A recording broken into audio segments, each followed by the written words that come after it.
You ask Tiger to solve. This deals with linear equations with one unknown. The final result is y equals 3. Let's solve it step by step. Group all constants on the right side of the equation. Add 8 to both sides. Simplify the arithmetic.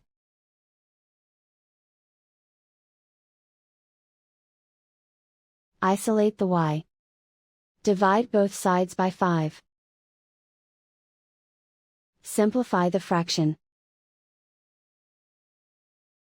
Find the greatest common factor of the numerator and denominator.